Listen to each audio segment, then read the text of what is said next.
नमः ओम विष्णुपादाय कृष्णप्रेष्ठाय भूतले श्रीमते भक्ति वेदांत स्वामिनिति नामिने। नमस्ते सारस्वती देवे गौरवाणी प्रचारिणे निर्विशेष शून्यवादी पाश्चात्य देशतारिणे। जय श्री कृष्ण चैतन्य प्रभु नित्यानंद श्री अद्वैत गदाधर श्रीवासुदी गौर भक्तवृंद। हरे कृष्ण कृष्ण कृष्ण हरे हरे, हरे राम राम राम हरे हरे। श्री श्री राधा वृंदावन चंद्र की जय, श्री श्री निताई गौरंग की जय, श्रील प्रभुपाद की जय, निताई गौर। सबको स्वागत है आज के भगवत गीता का सत्संग कार्यक्रम में। हम आज 6 चैप्टर छठे अध्याय से हमारा भगवत गीता का अध्ययन शुरू करेंगे। तो आज श्लोका 1 से 4 तक हम उसका अध्ययन करेंगे, छठे अध्याय का। तो आगे बढ़ने से पहले हम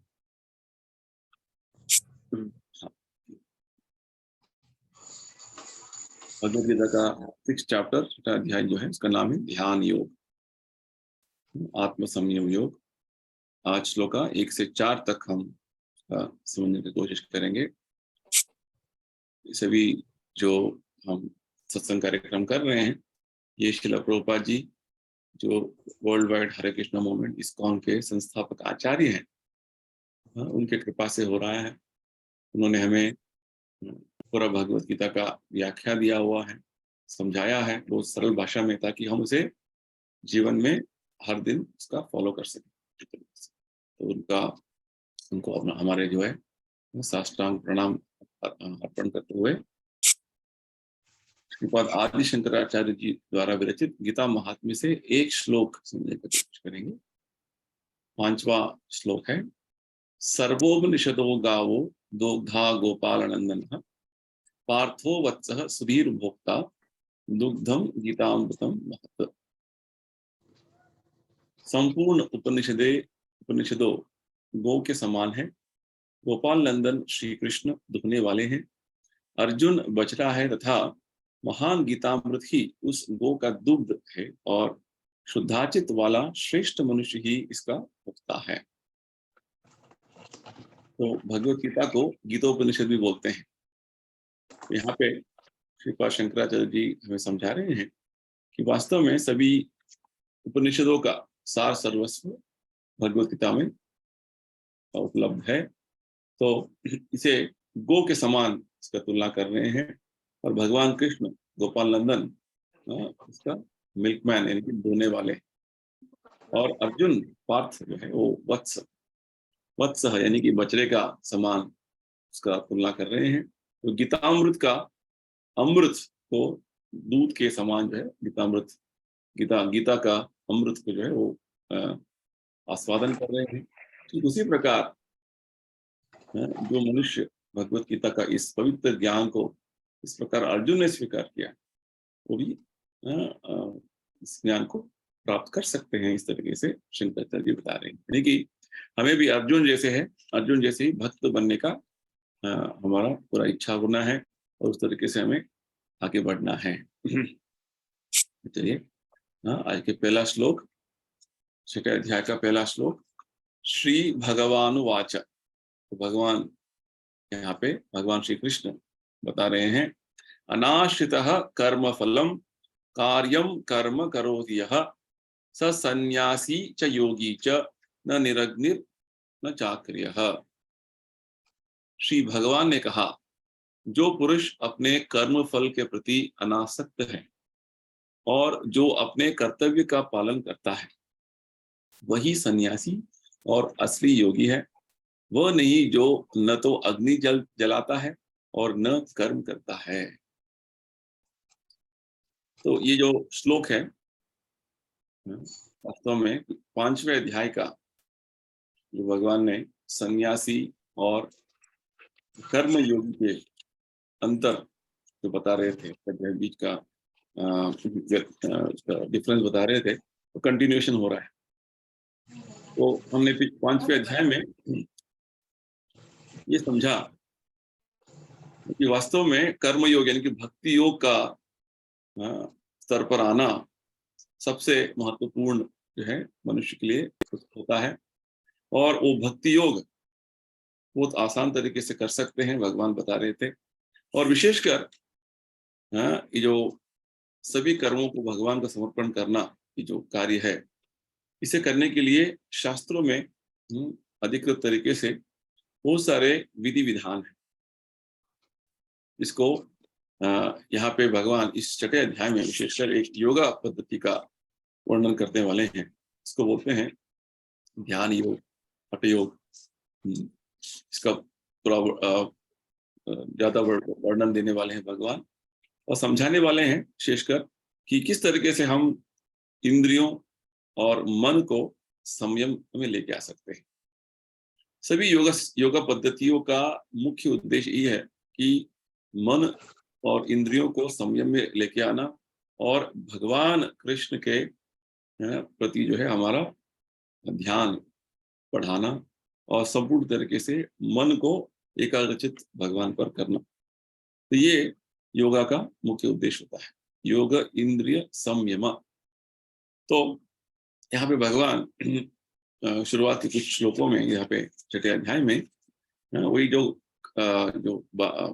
विचार बता रहे थे पिछले अध्याय में, सन्यासी योगी, इसके बारे में और थोड़ा बताते हुए आगे बढ़ते हैं। तो यहाँ पे विशेषकर पहले श्लोक में भगवान बता रहे हैं सन्यासी और योगी दोनों वास्तव में एक ही है। सन्यासी यानी कि सब कुछ जो त्याग कर दिया है। वर्णाश्रम पद्धति में 4 तरीके के वर्ण और 4 तरीके के आश्रम है। वर्ण यानी कि कर्म के आधार पर व्यक्ति का अलग अलग कार्यों का जो विभाजन समाज में है उसको बोलते हैं वर्ण, ब्राह्मण क्षत्रिय वैश्य शूद्र। और हर व्यक्ति को, हर मनुष्य को 4 तरीके के जो आध्यात्मिक प्रगति के माध्यम से गुजरना पड़ता है।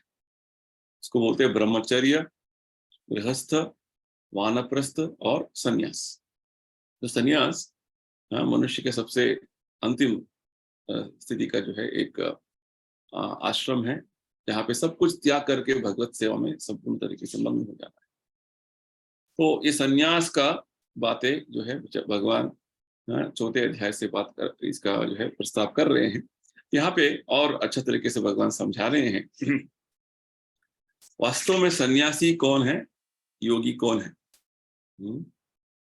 सन्यासी यानी कि हमारा जो विचार में ऐसे जो है एक ऐसा पिक्चर आ जाता है कि सब कुछ त्याग करके एक सैफरन जो है कपड़े पहने हुए हैं और सब कुछ त्याग कर दिया उन्होंने, इस तरीके का जो एक पिक्चर आ जाता है। यहाँ पे वास्तव में भगवान बता रहे हैं सन्यास और योगी का जो डेफिनेशन। भगवान बोल रहे हैं अनाश्रिता कर्म फलम, यानी कि जो अपने कर्म फल पर कुछ आश्रित नहीं है। हर व्यक्ति इस भौतिक संसार में जो कुछ कार्य करता है उसके फल पर वो अवलंबित हो जाता है, आश्रित हो जाता है। तो भगवान बोल रहे हैं इधर अपने कर्मों के फल पर जो अनासक्त है, आश्रित नहीं है। और अगला बात भगवान बोल रहे हैं वो कार्यम कर्म करोति यः, अपने कर्तव्य को निभाता है। कौन सा कर्तव्य? प्रभुपाद जी समझाते हैं 2 तरीके के कर्तव्य होते हैं मनुष्य का। एक तो इस भ्रम माया का कर्तव्य करना, और दूसरा वास्तव सत्य का कर्तव्य, सत्य के प्रति हमारा कर्तव्य का कार्य करना। तो जो भौतिक संसार में हम देख रहे हैं कि हम अलग अलग तरीके से अपने पारिवारिक कर्तव्य को निभाते हैं, हमारे जो बिजनेस करते हैं, हमारा कुछ वृत्ति होता है, कार्य होता है, वो करते हैं। ये सब चीजें वास्तव में देखा जाए तो हमारा शरीर के लिए और शरीर के संबंधित व्यक्तियों के लिए हम कर रहे हैं। शास्त्रों के अनुसार ये सभी कार्य वास्तव में ये हमारे इस भौतिक शरीर का कार्य है। और जब यही कार्यों को, इनके कार्यों का फलों को जो है भगवान यहाँ बता रहे हैं, तब भगवान के लिए समर्पण कर देंगे। हाँ, हम केवल इस दृष्टिकोण में काम करेंगे कि बस ये सभी कार्य ही सब कुछ है। हाँ, इसका जो अंतिम जो परिणाम है, अपना फल जो है मुझे भोगना है, मुझे भुगतना है। भोक्ता मैं हूँ और मेरे पारिवारिक संबंध, पारिवारिक लोग हैं। इस तरीके से हर व्यक्ति इस भौतिक संसार में कार्य कर रहा है। इस तरीके की जो भावना है, इसको बोलते हैं माया। और जो वही कार्य का जो फल है, भगवान को समर्पण कर देंगे। तो वो कार्य जो है वास्तव में, उसको बोलते हैं भक्ति। ये बात भगवान यहाँ पे समझा रहे हैं। तो कोई जो व्यक्ति जो भगवान के लिए अपना कर्म का फल त्याग करता है, ये इसी बात को भगवान तीसरे अध्याय में, चौथे अध्याय में, पांचवें अध्याय में यही बात समझाते आ रहे हैं, धीरे धीरे बिल्डअप कर रहे हैं तो भगवान। तो अपना कर्तव्य करना ही है मनुष्य को, ऐसे नहीं कि कर्तव्य नहीं कर सकता है। न तो वो माया का कर्तव्य कर सकता है, नहीं तो भगवान कृष्ण का कर्तव्य कर सकता है, सेवा कर सकता है। हम सेवक हैं, ये हमारा वास्तव पहचान है। जीवेर स्वरूप नित्य कृष्ण दास। हाँ, इसे व्यक्ति बोल सकता है कि हाँ, मैं परिवार के मुख्यस्थ हूँ, मैं हेड ऑफ द फैमिली, मैं इस संस्था का मुख्यस्थ हूँ। हाँ, मैं इस देश का राष्ट्रपति हूँ। हाँ, आप कभी भी जो एक उपाधि लेते हैं, उपाधि का पीछे जो आप बोलते हैं कि मैं मास्टर हूँ, मैं स्वामी हूँ, आप नहीं हो। वास्तव में आप सेवक, जैसे हेड ऑफ द फैमिली, परिवार के मुख्यस्थ जो बोलते हैं, वास्तव में सभी परिवार के सदस्यों का सेवक है। और देश में जब एक व्यक्ति बोलता है मैं राष्ट्रपति हूँ, वास्तव में देश का सेवक है। तो सेवक बने रहना हमारा एक पहचान है, वास्तव पहचान। उसके अतिरिक्त जो कुछ हम सोचेंगे कि मैं स्वामी हूँ, मैं प्रभु हूँ, वो वास्तव में माया है। ये बात भगवान ने पिछले अध्याय के अंतिम श्लोक में बताया था। हमें वास्तव में भौतिक संसार में शांति से अपना जीवन चलाना है, तो हमें 3 विषयों के बारे में समझना है, इसको शांति सूत्र बोलते हैं। भोक्ताराम यज्ञ तपसाम सर्वलोक महेश्वरम सुहृदम सर्वभूतानाम। जब हम समझ लेते हैं कि सभी यज्ञों का, सभी तपस्याओं का भोक्ता भगवान कृष्ण है, सभी लोकों का महेश्वर, सभी देवताओं का जो स्वामी भगवान है, और सभी जीव जंतुओं का सुहृद, उनका जो वेल विशर जो है वो भगवान कृष्ण है, तभी यात्मा माम शांति मृच्छति, शांति प्राप्त कर सकते हैं। तो जब तक हम इस विचार में रहेंगे, इस भ्रम में रहेंगे कि मैं भोक्ता हूँ, मैं स्वामी हूँ, मैं सबका देखभाल कर रहा हूँ, ये वास्तव में हमारा अशांति का कारण है। तो भगवान यहाँ पे यही बात रिपीट कर रहे हैं, दोहरा रहे हैं और बता रहे हैं, वास्तव में जब तक हम इस तरीके के जो हमारे कार्य करने का जो शैली है, वर्किंग स्टाइल बोलते हैं, कैसे करना है, कार्य का जो फल अपने लिए नहीं रखना है, भगवान को समर्पण करना है, भगवान का तृप्ति के लिए, भगवान का संतुष्टि के लिए कार्य करना है। ये बात गीता की शुरुआत से ही बात भगवान बार बार रिपीट कर रहे हैं, क्योंकि जो कर्म फल का भोगना, कर्म फलों को भोगने का जो विचार है, ये हमारे मन में बहुत गहरा है। अनादिकाल से ये कर्म फल को भोगने का जो विचार है वो बहुत अंदर चला गया है। तो इस तरीके का ये जो कंडीशनिंग बोलते हैं, इस बद्ध तरीके का जो विचार है, इससे हमें बाहर निकलना है। तो प्रभुपाद जी समझा रहे हैं कि इस अध्याय में, विशेषकर हम 6ठे अध्याय में भगवान बताते हैं कि अष्टांग योग, एक तरीके 8 तरीके के जो विधि विधान है, तो धीरे धीरे आप अपने मन और इंद्रियों को संयम में लेके आएंगे और समाधि स्थिति पर पहुंचेंगे। समाधि स्थिति यानी कि सतत तरीके से आप भगवान के संपर्क में रहना, इसको बोलते हैं समाधि। तो साधारण तरीके से ये विधि विधान उतना सबके लिए जो प्रैक्टिकल नहीं है, विशेष कलयुग में। ये बात बाद में हमें इस अध्याय के अध्ययन करते जाएंगे तो हमें इसके बारे में पता चलेगा। वास्तव में यहाँ पे इस अध्याय में जो भगवान ने अष्टांग योग, ध्यान योग का जो प्रस्ताव किया हुआ है, कि कर्म योग यानी कि कृष्ण भावनामृत में जो कार्य करना, ये वास्तव में ये अष्टांग योग से ज्यादा बेहतर है। ये बताने के लिए भगवान ने ये बात बताया, क्योंकि आजकल के समय में लोग बहुत सारे योगा में लगे हुए हैं, योगा बोल के बहुत सारे आसन में, प्राणायाम में, कुछ व्यायाम करने में लगे हुए हैं। और लोग सोचते हैं कि ऐसे करके हमारे शरीर का सेहत अच्छा कर लेंगे, तंदुरुस्त हो जाएंगे और इंद्र तृप्ति करने का जो है हमारा कोशिश हो जाएगा। इस तरीके से लोग सोच रहे हैं। तो यहाँ पे विशेषकर इस अध्याय में भगवान हमें यही समझाने के लिए इन सभी विचारों को बता रहे हैं, क्योंकि लोग की जो मन में योगा के बारे में जो गलत तरीके के जो विचार है, उसे हटाना है। योगा इस शब्द का अर्थ भगवान ने चौथे अध्याय में समझाया था, 4th चैप्टर में। योगा यानी कि जो भगवान से हमारा संबंध को फिर से जागृत कराना, वो विधि विधान, तो भगवान के साथ हमारा शाश्वत संबंध है, वो विधि विधान का अनुसरण करना, इसको योग बोलते हैं। भगवान के साथ जोड़ना, लिंक हो जाना, इसको बोलते हैं। तो इस भौतिक संसार में हर व्यक्ति अपने अपने लिए और अपने परिवार के सदस्यों का देखभाल में लगा हुआ है। हर व्यक्ति कुछ ना कुछ अपने और अपने निजी स्वार्थ और पारिवारिक स्वार्थ में उसको पूरा करने में लगे हुए हैं। तो भगवत गीता में भगवान हमें यही समझाते हैं कि जब तक हम हमारे कर्म फलों को त्यागेंगे नहीं, यही बात भगवान ने दूसरे अध्याय में बताया था, कर्मण्येवाधिकारस्ते मा फलेषु कदाचन। कर्म करना आपका अधिकार है, कर्म फलों पर आपका अधिकार नहीं। शुरुआत से भगवान ये बात बता रहे हैं, क्योंकि कर्म फल कर जो हम इतना जो हमारा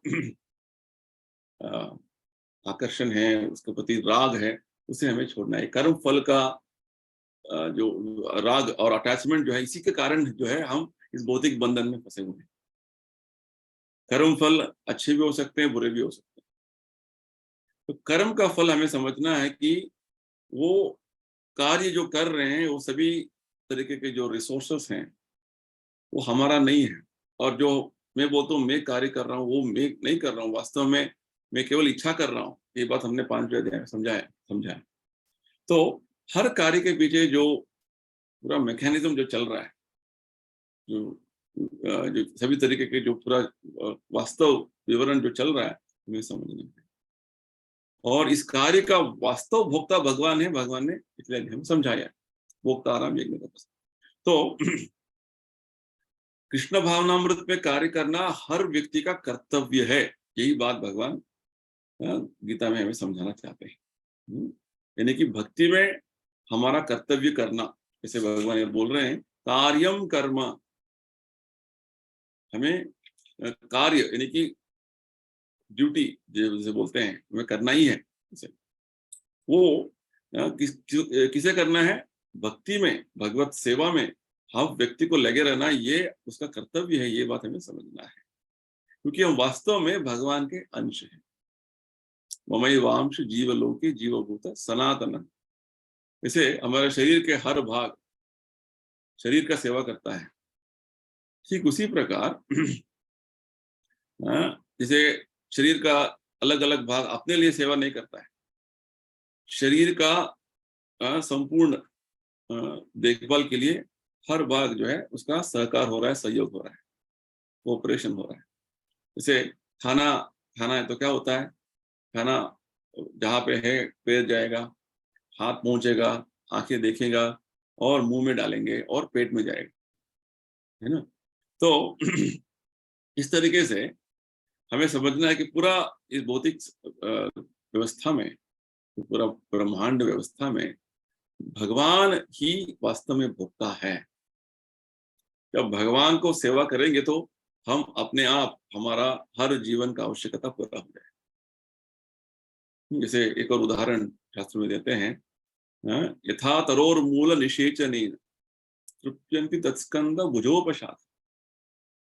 तरोर मूल यानी कि एक पेड़ के जो मूल में, जड़ में जब पानी डालते हैं, तो उसका सभी जो है अलग अलग पार्ट्स जो हैं, वो पेड़ का, उसका ब्रांचेस है, उसका पत्तियां हैं, सब चीजों में, सब हर जगह पे पानी अपने आप चला जाता है।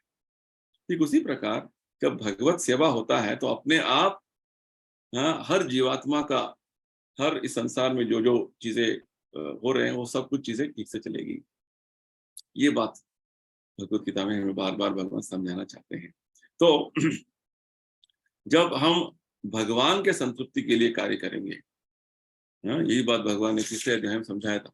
वो जो इम्पोर्टेंट श्लोका में, 9th श्लोका में भगवान यही बताया था, हाँ, यज्ञार्थात् कर्मणो अन्यत् लोकोयम कर्म बंधु तदर्थम कर्म कौन्तेय मुक्त संग समाच। यज्ञार्थात् कर्मणो अन्यत्, यज्ञ यानी कि भगवान विष्णु, उनके तृप्ति के अतिरिक्त कुछ भी कार्य करेंगे तो हमारा कर्म का बंधन हो जाएगा। और जब हम भगवान की तृप्ति के लिए कार्य करेंगे, तदर्थम कर्म कौन्तेय मुक्त संग समाचार, वो हमारे इस भौतिक बंधन से मुक्ति का कारण हो जाएगा। तो ये बात भगवान समझा रहे हैं। ये जो ज्ञान जिसको आ गया है और इस तरीके से अपने लिए, अपने आप को भगवत सेवा में लगा लेता है, उसको भगवान बोल रहे हैं सत्सन्यासी च योगी च। भगवान यहाँ पे वास्तव में ये बात क्यों बोल रहे हैं, क्योंकि आगे अगले लाइन में भगवान बोलते हैं, न निरग्निर न चाक्रिय। कभी कभी कोई जो है व्यक्ति संन्यास लेने का जब बाद आ जाता है, तो वो सोचते हैं कि मैंने संन्यास लेने के बाद मुझे और कोई दूसरा कर्तव्य नहीं है मेरा। तो जैसे गृहस्थ, वैदिक संस्कृति में हर गृहस्थ को अलग अलग तरीके के हवन करने होते हैं। जैसे हमने समझा हुआ है, तीसरे अध्याय में, वैदिक कर्मकांडीय विधि विधान के अनुसार बहुत सारे हवन करने होते हैं, बहुत सारे यज्ञ संपन्न करने होते हैं। तो ये यज्ञ नहीं करने का, तो मुझे कुछ कर्तव्य नहीं करना कि मुझे निरग्नि, मुझे यज्ञ नहीं करना है, मुझे कोई जो है अग्नि का साथ मेरा कोई लेना देना नहीं है, इस तरीके की जो सोच है वो गलत है। और मुझे कुछ कर्तव्य नहीं है मेरा, ये गलत है। आपका कर्तव्य भौतिक तरीके से नहीं होगा, आपका आध्यात्मिक कर्तव्य तो है। भगवत सेवा के, भगवान के प्रति आपका सेवा करना जो है वो कर्तव्य है। मैं कुछ भी नहीं करूंगा, ये गलत है। ये बात भगवान समझा रहे हैं।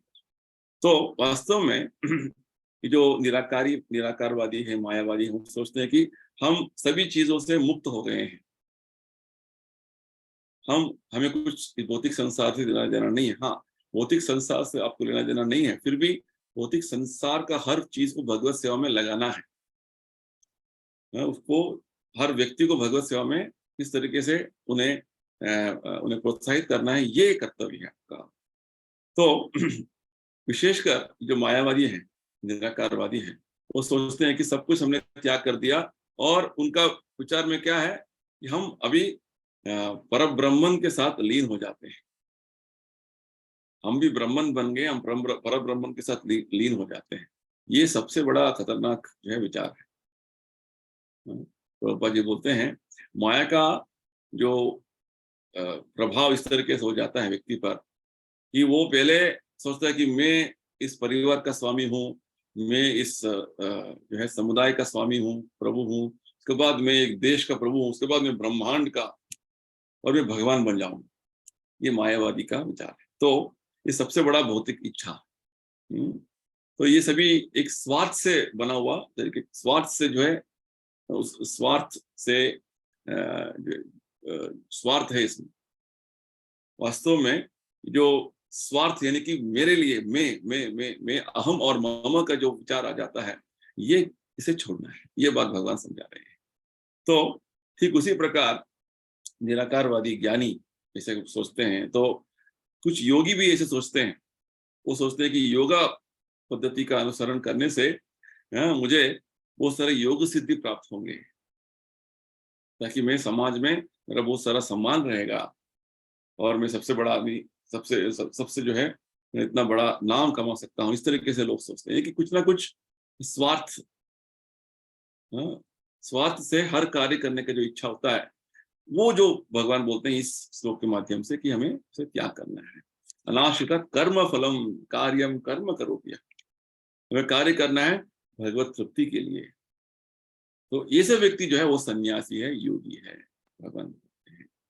तो विशेषकर चैतन्य चरितामृत में चैतन्य महाप्रभु बताते हैं, हाँ, भुक्ति मुक्ति सिद्धि कामी, जो भौतिक संसार में कुछ इच्छा रखता है, यानी कि भौतिक कामनाएं रखते हुए कार्य करता है, उसको भुक्ति बोलते हैं। भुक्त, भुक्ति मुक्ति, और जो ज्ञानी है मुक्त में, जब मुक्त हो जाऊंगा तो परब्रह्मन में साथ लीन हो जाऊंगा, मेरा अस्तित्व लीन हो जाएगा। ये भी विचार गलत है, क्योंकि हम हमारे अस्तित्व को बनाए रखेंगे, हम हमेशा शाश्वत तरीके से, हम एक व्यक्तिगत आत्मा है, ये बात भगवान ने दूसरे ने बताया।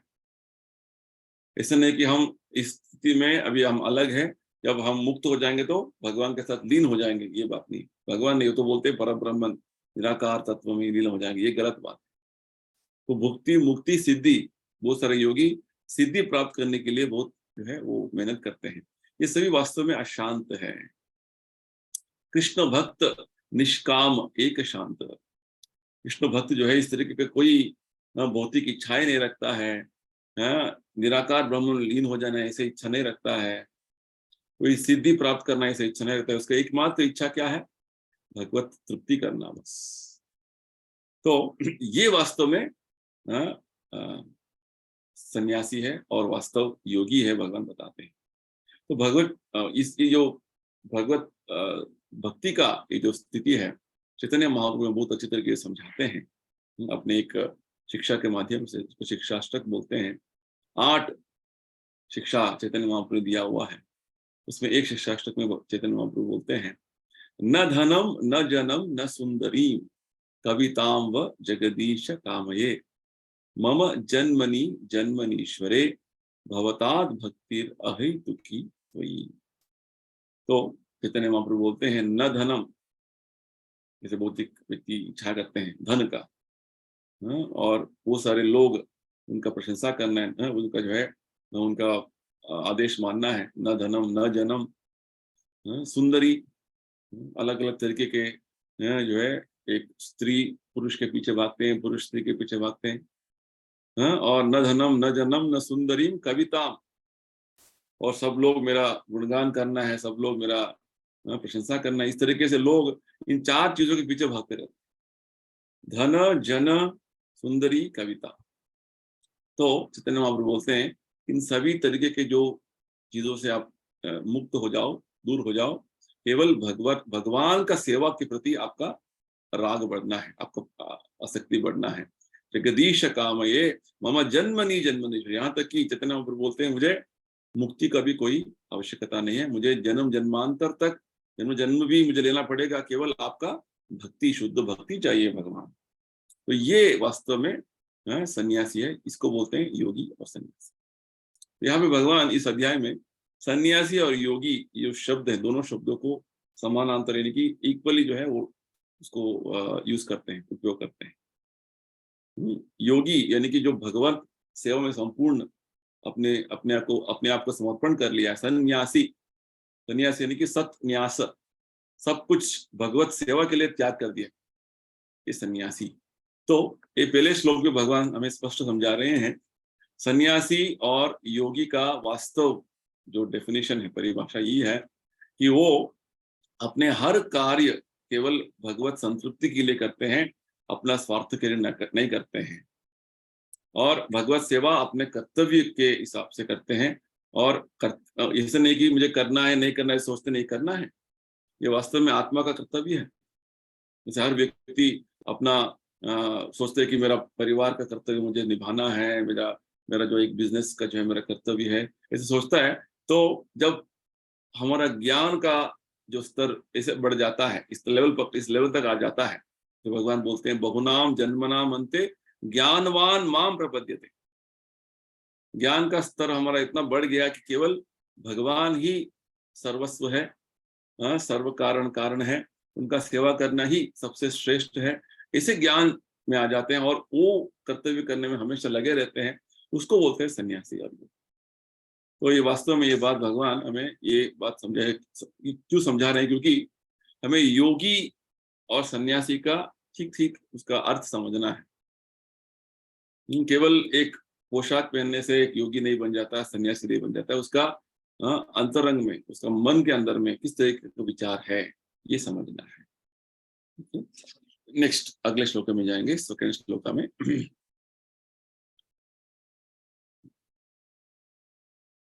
श्लोक संख्या 2। यम संन्यासम इति प्राहुर योगम तम विद्धि पांडव, नहि असन्यस्त संकल्पो योगी भवति कश्चन।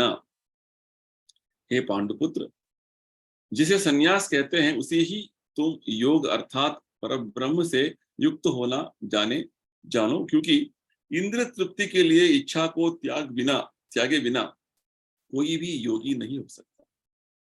जैसे हमने बताया, योगी और सन्यासी का जो इस शब्दों को भगवान समानांतर इनकी इक्वली इधर प्रयोग कर रहे हैं। हाँ, योगी सन्यासी वो कौन है वास्तव में? हाँ, यम सन्यासम इति प्राहु योगम तम विद्धि पांडव। योग यानी कि भगवान के साथ हमारा शाश्वत संबंध जो है से जागृत करना, जो विधि विधान जो होते हैं उसको योग बोलते हैं। हाँ, तो योगी और सन्यासी तब तक व्यक्ति नहीं बन सकता जब तक वो अपने असन्यस्त संकल्प, ये बात संकल्प, काम संकल्प, भगवान ने ये शब्द 4 अध्याय में प्रयोग किया है। भगवान क्या बोल रहे थे? यस्य सर्वे समारंभ काम संकल्प वर्जित, संकल्प वर्जित, काम संकल्प, यानी कि हमारे बहुत सारे भौतिक विचार हैं, भौतिक इंद्र, भौतिक जो है इस भौतिक संसार में आनंद करने का, इंद्रिय भोग करने का बहुत सारे हमारे प्लान हैं। तो जब हम इन विचारों को, भगवान क्या बोलते हैं, हम इसको वर्जित छोड़ देते हैं और केवल भगवत सेवा में हमारा सभी इच्छाएं रखते हैं, आशाएं रखते हैं, तो ये वास्तव में हमारा भक्ति के लिए अनुकूल है। तो इसे भगवान बोलते हैं, इसे ये वास्तव में योगी का उसका एक मेंटालिटी है, उसका मनोधर्म है। तो प्रभुपाद जी बहुत अच्छा समझाते हैं हमको कि वास्तव सन्यास या भक्ति यानी कि वो आत्मा का एक स्वाभाविक स्थिति है। क्या है कि आत्मा का स्वाभाविक स्थिति भौतिक चीजों के प्रति कुछ आकर्षण नहीं रखते हुए केवल भगवत सेवा में लगे रहना। यानी कि हमारा स्वाभाविक स्थिति जो है जीवेर स्वरूप भगवत सेवा करने का है।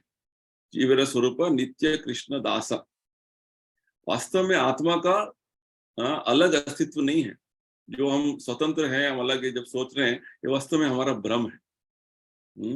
हम भगवान का ही एक शक्ति है, इसे आगे भगवान बताने वाले, हम तटस्था शक्ति है। भगवान के सभी आध्यात्मिक जो लोक में अंतरंगा शक्ति से वो पूरा अभिव्यक्त हुआ है। इस भौतिक संसार में, भौतिक संसार जो है उनके बहिरंगा शक्ति से अभिव्यक्त हुआ है। तो हम भी भगवान के तटस्था शक्ति है, मार्जिनल एनर्जी बोलते हैं। तो इस भौतिक संसार में आके हम फंस गए हैं। क्यों फंसे हुए हैं? क्योंकि भगवान को भूल गए हैं। इसलिए कृष्णा भूलिया जीव भोग वांछा करे, निकटस्थ माया तारे चपटिया भरे। प्रभुपाद जी समझाते हैं, जब हम भगवान के सेवा को भूल जाते हैं, कृष्णा भूलिया जी भगवान का सेवा करने का इच्छा नहीं रखते हैं, तो तुरंत माया हमें पकड़ लेती है। तो इस तरीके से हमारा बद्ध जीवन चल रहा है। और जब हम फिर से माया में बंधे हुए हैं, बद्ध हो गए हैं, ये पूरा ज्ञान हमें जागरण हो जाता है और फिर से भगवत सेवा करने में हमारा इच्छा जागृत हो जाता है, तो हम वास्तव स्थिति में आने का जो है हमारा कोशिश होता रहता है, तो हम फिर से वापस आ सकते हैं। तो भगवत गीता का ज्ञान वास्तव में हमें हमें हमारा जो स्वरूप में लेकर आने के लिए, हमारा स्वरूप क्या है? भगवत सेवा करते रहना। और भगवत सेवा नहीं कर रहे इसलिए अलग अलग तरीके के सेवा में लग गए हैं। तो अच्छा प्रभुपाद जी समझाते हैं एक जगह पे, हाँ, जो हम इस भौतिक संसार में सोचते हैं कि ये मेरा परिवार है, हाँ, ये मेरे समुदाय है, ये मेरा मित्र है, ये सभी जो संबंध हम बनाते हैं इतने सारे, वास्तव में ये भगवान के साथ हमारा एक संबंध है अलग अलग तरीके से। जैसे एक मित्र मित्र का संबंध, एक स्वामी और सेवक का संबंध है, एक जो है बच्चा और उनके जो माता पिता के बीच का संबंध, और एक पति पत्नी का संबंध। ये सभी संबंध वास्तव में जो भौतिक संसार में देख रहे हैं, प्रभुपाद जी समझाते हैं, ये एक तरीके का विकृत प्रतिबिंब है, परवर्टेड रिफ्लेक्शन। ये शाश्वत नहीं है। इस जीवन के लिए हम सोचते हैं कि ये मेरा संबंध है, ये मेरा कर्तव्य है, सोच रहे हैं। ये हमें समझना कि शरीर हमें जो मिला है इसलिए हम ये संबंध बनाकर हम इधर पे जीवन जीवन चला रहे हैं। वास्तव संबंध भगवान के साथ है। तो ये ज्ञान जब तक हमारा जागृत नहीं होगा, हम इस भौतिक संसार में बंधे रहेंगे। इसलिए भगवान बार बार क्या बोल रहे हैं? अपने कर्म फल को आप त्यागो। जब तक कर्म फल को नहीं त्यागेंगे तब तक इस कर्म फल का जो है उसका जो परिणाम को, उसका जो रिजल्ट को, फलों को त्याग भोगने का इच्छा रखेंगे तो बंधन में रहेंगे। ये बात है। तो यहाँ पे जब भगवान बोल रहे हैं असन्यस्त संकल्प, ये काम संकल्प को छोड़ना है। जब तक काम संकल्प वर्जित नहीं होता है तब तक इस भौतिक बंधन में रहेंगे। काम संकल्प यानी कि बहुत सारे इच्छाएं, बहुत सारे जो योजनाएं बनाए हमने, जीवन को इस तरीके से भोगना है, जीवन में ये सब करना है, इससे मुझे आनंद मिलेगा, इस तरीके का बहुत सारे प्लान विचार बनाए हमने। तो जब तक हम इस तरीके के विचारों से मुक्त नहीं होंगे और केवल भगवत सेवा में अपने आप को लगाएंगे नहीं, तब तक उसे जो है हम योगा लेवल तक आए नहीं हैं। भगवान ये बात बता रहे हैं। वास्तव में प्रभुपाद जी ये बात समझाना चाहते हैं कि कृष्णा भावनामृत में ऐसा नहीं कि दूसरे अन्य योग पद्धतियों के विधि विधानों में जो देखते हैं कि सब कुछ त्याग कर देना है। इसी अध्याय में हम देखेंगे ये अष्टांग योग पद्धति में तो बहुत सारा कठिन नियम है।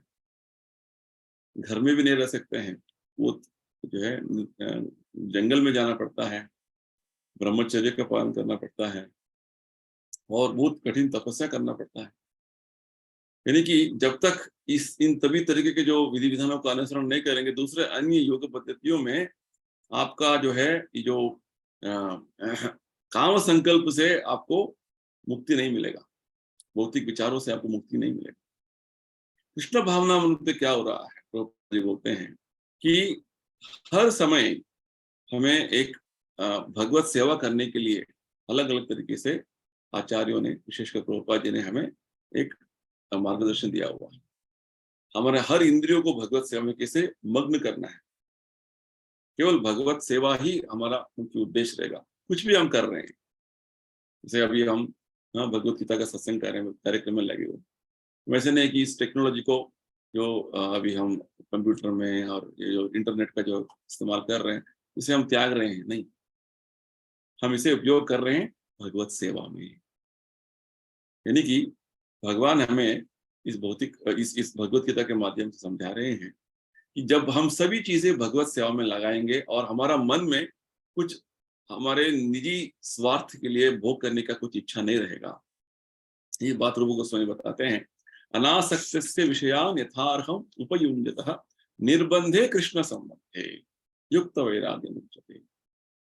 यानी कि सभी विषय यानी कि भौतिक पदार्थों को केवल भगवत सेवा में उसे पूर्ण तरीके से इस्तेमाल करना और भगवान का ही तृप्ति के लिए सब कुछ करना, इसको बोलते हैं युक्त वैराग्य। तो ये जो विधि विधान है, इस तरीके से हर चीज को भगवत सेवा में लगाना है, ये केवल हमें प्रभुपाद जी और प्रभुपाद जी की जो परंपरा है, गुरु परंपरा में सिखाती है। तो यहाँ पे भगवान की जो बात बता रहे हैं, प्रभुपाद जी समझा रहे हैं इधर, ये कृष्ण भावना भावित व्यक्ति जो है, कृष्ण भक्त जो है, वो वास्तव में सन्यासी भी है, योगी योगी भी है। हाँ, तो हमें जो ज्ञान प्राप्त होना है उसका उद्देश्य क्या है? हाँ, हाँ, उसका उद्देश्य यही है कि भगवत सेवा करना है। और इंद्रियों को नियंत्रण करने का उद्देश्य क्या है? भगवत सेवा करना है। तो ज्ञान योग पद्धतियों का सभी जो उद्देश्य कृष्ण भावनामृत में पूर्ण तरीके से हमें वास्तव में ये अपने आप जो है हमें इसे हम प्राप्त कर पा रहे हैं।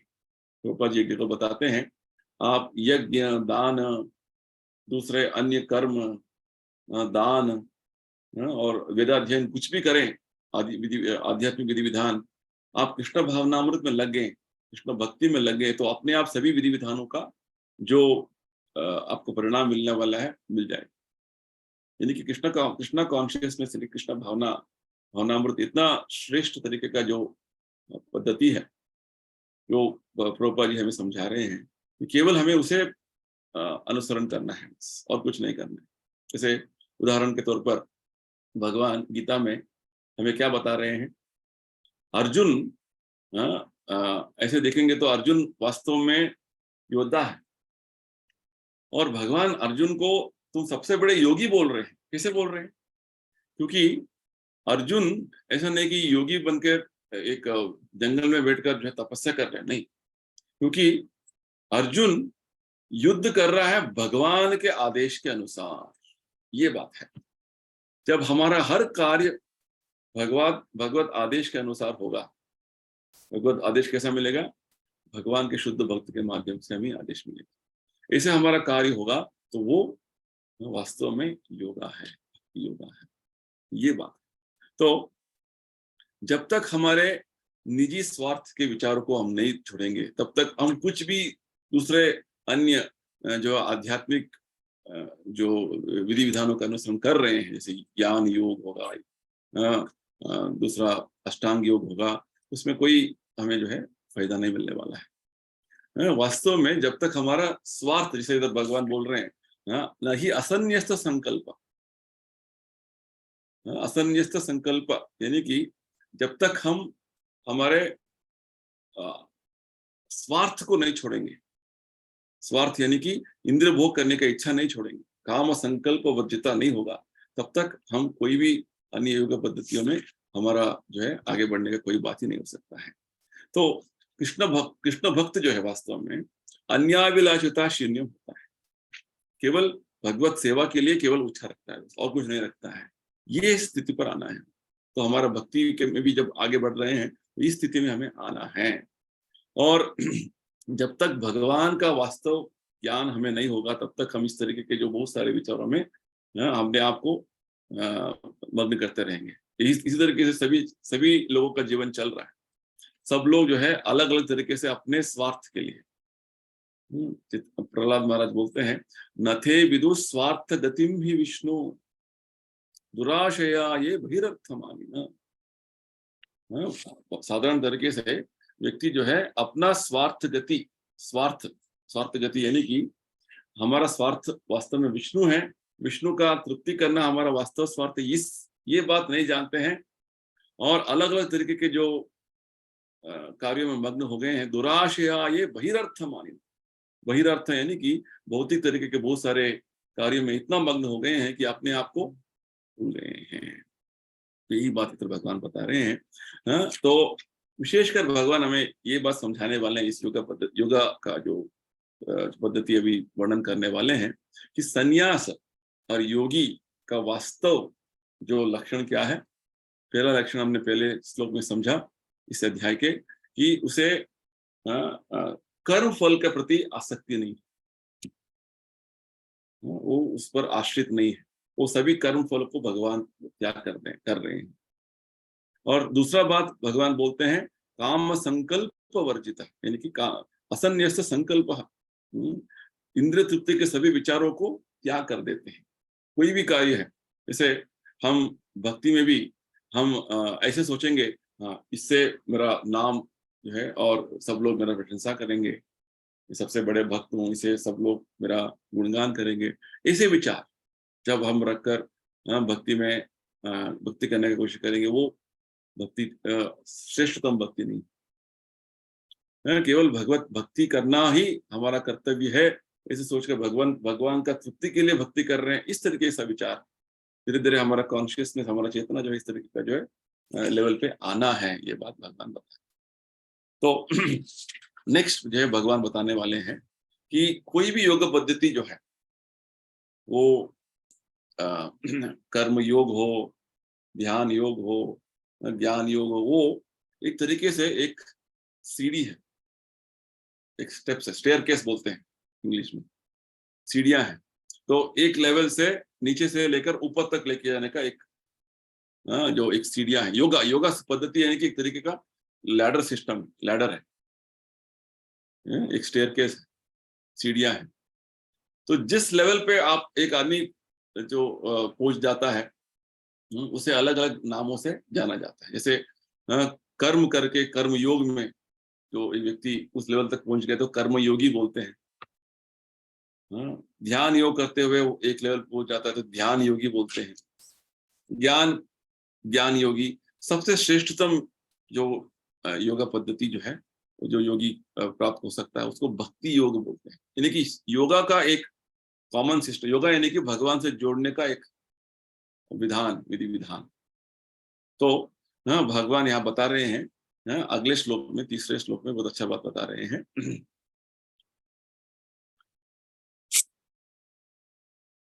आरुरुक्षोर मुनेर योगम कर्म कारणम उच्यते, योगारूढ़स्य तस्यैव शम कारणम उच्यते। अष्टांग योग के नव साधक के लिए कर्म साधन कहलाता है, कर्म साधन कहलाता है, और योग सिद्धि पुरुष के लिए समस्त भौतिक कार्यकलापों का परित्याग ही साधन कहा जाता है। तो जब योगा पद्धति में शुरुआत में जब व्यक्ति अपना कार्य शुरू करता है, तो यानी कि नव साधक, नया भक्त, जो नए जो योग में लगे हुए हैं, उनके लिए भगवान बोलते हैं हमेशा कुछ ना कुछ कार्य में वो मग्न रहना है। और जो योगारूढ़, जो योग विधि विधानों में काफी उनका जो मैच्योरिटी हो गया है इस योगारूढ़स्य, तो उनके लिए भगवान बोलते हैं सभी तरीके के जो भौतिक कार्यों से, यानी कि जो भगवान ने पीछे बताया है पहला और दूसरे श्लोक में, काम अनाश्रित कर्म फलम और असन्यास संकल्प, ये भौतिक कार्यों से मुक्त रहना है। पहले स्टेज में कुछ ना कुछ कार्य भगवान के लिए करते जाना है। तो प्रभुपाद जी समझाते हैं भगवान के साथ जो जुड़ने का जो विधि विधान है उसको योगा बोलते हैं। तो उसे एक सीढ़ी जैसा जो है उसका सीढ़ी के साथ समानता कर रहे हैं, और ये सीढ़ी जो है शुरुआत में जीवात्मा को धीरे धीरे ऊपर चढ़ते चढ़ते जाएंगे, और ऊपर चढ़ते चढ़ते जो है एक लेवल पर वास्तव में जो है हाईएस्ट परफेक्शन जो है वो भक्ति योग में वो एंड होता है। तो जैसे हमने ये बात आपको समझाया, जैसे ज्ञान कर्म योग होगा, ज्ञान योग, ध्यान योग, भक्ति योग। तो शुरुआत का जो स्थिति है उसको योगारूढ़ स्थिति बोलते हैं, और सबसे हाईएस्ट लेवल जो बोलते हैं योगारूढ़। जैसे शुरुआत स्कूल में किंडरगार्टन से शुरू करते हैं और आप ग्रेजुएशन करेंगे, पोस्ट ग्रेजुएशन करेंगे, इस तरीके से। तो यहाँ पे भगवान विशेषकर जो विधि विधान समझाने वाले हैं अष्टांग योग के बारे में प्रभुपाद जी बताते हैं। तो अष्टांग योग में शुरुआत में बहुत सारे यम नियम, बहुत सारे विधि विधान का अनुसरण करना होता है, और योगा प्राणायाम का अनुसरण करना पड़ता है। तो ये सभी यम नियम, आसन, प्राणायाम सब करने का उद्देश्य क्या है? ताकि इंद्रियों को और मन को एक संयम में लेके आना। जब तक इंद्रिय और मन संयम में नहीं आएंगे तब तक जो है अगला जो स्टेज है ध्यान, धारण, समाधि तक आने का वो संभव नहीं होगा। तो प्रभुपाद जी एक और ये कंपैरिजन देते हैं कि कृष्ण भावना भावित व्यक्ति, कृष्ण भक्त जो है वास्तव में वो शुरुआत से ध्यान के स्तर पर आ जाता है, क्योंकि हमेशा भगवान के लिए ही कार्य करने का उसका मन है। जैसे हरे कृष्णा जप करते हैं तो प्रभुपाद जी बोलते हैं जैसे ही हरे कृष्णा जप करेंगे और हरे कृष्णा जो है भगवान का नाम का शब्द को सुनेंगे, तुरंत आपका मन भगवान पर केंद्रित हो गया। इस तरीके से हर चीज, जैसे भगवान को भोग लगाना हो, भगवान का दर्शन कर रहा हूं, डायरेक्ट भगवान के साथ हमारा संपर्क हो रहा है। भक्ति में जो प्रभुपाद जी ने हमें दिया हुआ है वो इतना शक्तिशाली एक असरदार जो विधि विधान है, जो शुरुआत से लेकर अंत तक जो है जो करते हैं कार्य, भगवान के साथ शाश्वत संपर्क में रहते हैं। प्रभुपाद जी उदाहरण देते हैं, एक लोहे का टुकड़ा जो है जब अग्नि में डालेंगे, आग में डालेंगे, तो क्या होगा, धीरे धीरे धीरे धीरे वो लाल हो जाएगा और वो लोहा नहीं बना रहेगा, वो अग्नि बन जाएगा, आग बन जाएगा। ठीक उसी प्रकार धीरे धीरे जब हम भगवत सेवा में लगे रहेंगे, हरे कृष्ण जाप करेंगे, भगवत गीता का श्रवण करेंगे और भगवान का दर्शन कर रहे हैं, हर दिन अपने आप को भक्ति में, भक्ति की आग में अपने आप को लगा रहे हैं, तो क्या होगा, हम धीरे धीरे हमारा अस्तित्व को आध्यात्मिकरण कर रहे हैं, स्पिरिचुअलाइज कर रहे हैं। ये बात है। दूसरे विधान में क्या होता है, आपको पहले एक स्तर पे आना है, अपने आप को जो है इंद्रिय और मन का नियंत्रण होना है। नेक्स्ट जो है भगवान का ध्यान, यानी कि परमात्मा का ध्यान करने का जो बात होता है। तो ये अंतर है। यानी कि प्रभुपाद ये समझाना चाहते हैं कि भक्ति योग में ऐसा असरदार जो है एक विधि विधान है भक्ति योग, जो शुरुआत से लेके धीरे धीरे व्यक्ति बहुत जल्दी आगे बढ़ सकता है। लिफ्ट प्रोसेस है, सीढ़ी चढ़ सकते धीरे धीरे, नहीं तो लिफ्ट पकड़ के ऊपर जल्दी जा सकते। तो ये दो विधान है, एक ग्रेजुअल प्रोसेस यानी कि धीरे धीरे आगे बढ़ने का प्रोसेस है, दूसरा फास्ट प्रोसेस। ये बात है। चलिए आज का लास्ट श्लोका का अध्ययन करेंगे, 4th श्लोका। यदा हि न इंद्रियार्थेषु न कर्मसु अनुसज्जते सर्वसंकल्प संन्यासी योगारूढ़ ततोच्यते। भगवान बोल रहे हैं, जब कोई पुरुष समस्त भौतिक इच्छाओं का त्याग करके न तो इंद्र तृप्ति के लिए कार्य करता है और न सकाम कर्मों में प्रवृत्त होता है, तो वह योगारूढ़ कहलाता है। तो भगवान और जो है बात बता रहे हैं, योगारूढ़ यानी कि जो योग के अभ्यास में बहुत जो है आगे बढ़ चुके हैं, योगारूढ़। तो भगवान बोल रहे हैं कि वास्तव में जो योगा का परिपूर्णता प्राप्त कर लिया, वो व्यक्ति वास्तव में सभी तरीके के भौतिक इच्छाओं से मुक्त हो गया है। अपने लिए, स्वार्थ के लिए, कोई इंद्र तृप्ति के लिए कार्य नहीं करता है, नहीं कुछ ऐसे भगवान बोल रहे हैं सर्व संकल्प संन्यास। कोई अपना इच्छा रखते हुए, भौतिक इच्छाएं रखते हुए, कर्म फल का इच्छा रखते हुए कार्य नहीं करता है। तो प्रभुपाद जी समझाते हैं जब हम भक्ति योगा में पूर्ण तरीके से अपने आप को मग्न कर लेते हैं तो क्या होता है, तो हम, जैसे हमने एग्जाम्पल दिया, एक लोहे के टुकड़े को आग में लगाया तो क्या होता है, तो धीरे धीरे वो आध्यात्मिकरण हो गया, स्पिरिचुअलाइज हो गया। तो इस तरीके से वो उसका सभी कार्य, जैसे प्रभुपाद जी का एग्जाम्पल लेंगे, उदाहरण लेंगे, तो प्रभुपाद जी देखने पर ऐसा लगता है कि साधारण तरीके से घूम रहे हैं, लोगों से बात कर रहे हैं, परंतु उनका हर कार्य वास्तव में क्या था, इसलिए भगवान बता रहे हैं, यदा ही न इंद्रियार्थेषु न कर्मसु अनुसज्जते, तो उनके हर कार्य इंद्रिय इच्छाओं से मुक्त था। और इंद्र अपने स्वार्थ इंद्र तृप्ति के लिए प्रभुपाद जी कुछ भी कार्य नहीं कर रहे थे। ये बात हमें इधर समझना है। तो जब तक हम इस तरीके से संपूर्ण भक्ति योग में नहीं, अपने आप को मग्न नहीं करेंगे, तो हम इंद्र तृप्ति में लगे रहेंगे। इंद्र तृप्ति यानी कि मुझे अपना स्वार्थ के लिए कार्य करना। यहाँ तक कि प्रभुपाद जी ने क्या समझाया, जब हम सोचेंगे, एक व्यक्ति सोचेगा कि भगवान के साथ लीन हो जाना है, ब्रह्म के साथ लीन हो जाना है, वो भी एक तरीके का इंद्रिय तृप्ति, सबसे जो है खतरनाक इंद्रिय तृप्ति है। तो क्योंकि आत्मा का स्वभाव ही हमेशा कार्यरत रहना है, ये बात भगवान ने तीसरे अध्याय में समझाया हुआ है। तो जब तक हम कृष्ण भावनामृत के जो है अलग अलग नेक्स्ट लेवल पे आगे नहीं पहुंचेंगे, तब तक इंद्रिय तृप्ति का माया का चक्कर चलता जाएगा। माया यानी कि जैसे चैतन्य चरितामृत में बताते हैं, आत्मेंद्रिय तृप्ति इच्छा धरे कामना। आत्मेंद्रिय तृप्ति यानी कि स्वार्थ इंद्रियों का तृप्ति करने का जो कोशिश हम करने लगते हैं, तो उसको बोलते हैं काम। कृष्णेंद्रिय तृप्ति इच्छा धरे प्रेम नाम। केवल भगवान कृष्ण का इंद्रियों का तृप्ति करने का जब हमारा इच्छा रहेगा, उसको बोलते हैं प्रेमा। चैतन्य चरितामृत बोलते हैं, इसका जो ऑथर बोलते हैं, ये प्रेम और काम का जो अंतर जो है, ये एक लोहा और सोने का जो अंतर है। लोहा जो है उसका मौल्य वैल्यू जो है कुछ रुपए होंगे, सोने का कुछ ग्राम का जो है बहुत हजारों रुपए का जो है, यानी कि ये अंतर है।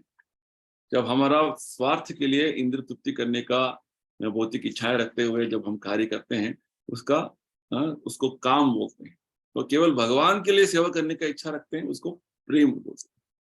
तो केवल इंद्र भगवान के लिए, भगवत तृप्ति के लिए कार्य करना, तो अपने आप दूसरे भौतिक इंद्र तृप्ति से हम जो है बाहर निकल जाएंगे। ये बात भगवान बता है। तो इसको बोलते हैं कृष्ण भावनामृत का एक हाईएस्ट लेवल, मैच्योरिटी में आ गए हैं। योगारूढ़ सतोच्यते।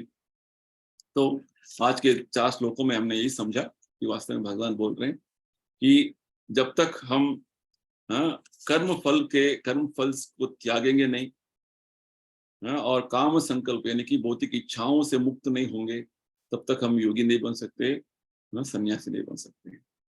और शुरुआत में जब हम योगा का अभ्यास शुरू कर रहे हैं, तो हम अपने आप को पूर्ण तरीके से मग्न रखना है। नहीं रखेंगे, प्रभुपाद जी बोलते हैं, तो माया हमेशा अलग अलग विचार बोलता रहेगा। इसलिए प्रभुपाद जी इस्कॉन में हरे कृष्ण आंदोलन में है, सभी भक्तों को, सभी भक्तों को अलग अलग 24 घंटा कुछ ना कुछ कार्य करने के लिए हमेशा हमें जो है डायरेक्शन दिया हुआ है। और धीरे धीरे जब आगे बढ़ते जाएंगे, तो आपका मन ऑलरेडी भगवत सेवा में मग्न है। तो उस सेवा करते करते हमें भौतिक इच्छाओं से किस तरीके से दूर रहना है, कि जैसे चैतन्य महाप्रभु बोलते हैं, धन जन सुंदरी कविता, इससे दूर रहना। ये बात है। कुछ प्रश्न है, अभी हम यही समाप्त करेंगे। कुछ प्रश्न मुझे आया हुआ है। तो ये जो ग्रुप हमने बनाया, व्हाट्सएप ग्रुप, इसका नाम क्या है पूछ रहे हैं। ये 2-3 ग्रुप में ये डालते हैं हम इसको। एक है टीचिंग्स ऑफ गीता बोल के, और बताते हैं, अभी व्हाट्सएप खोल के बताते हैं आपको। 3 ग्रुप में डालते हैं। एक भगवत गीता स्टडी है, एक और टीचिंग्स फ्रॉम गीता है, और एक और साइंस ऑफ सेल्फ रियलाइजेशन। ठीक है, ओके। और किसी को कोई पूछ रहे कि कुछ भगवत गीता नोट्स चाहिए आपको, ठीक है, हम आपके साथ शेयर करेंगे। ओके, और कुछ प्रश्न है किसी को? और कुछ क्लैरिफिकेशन है किसी को पूछना है? चलिए, तो हम ये समाप्त करेंगे। फिर से अगले हफ्ते और जो है नेक्स्ट श्लोका का अध्ययन करेंगे। सबको धन्यवाद। जय श्री प्रभुपाद। हरे कृष्ण।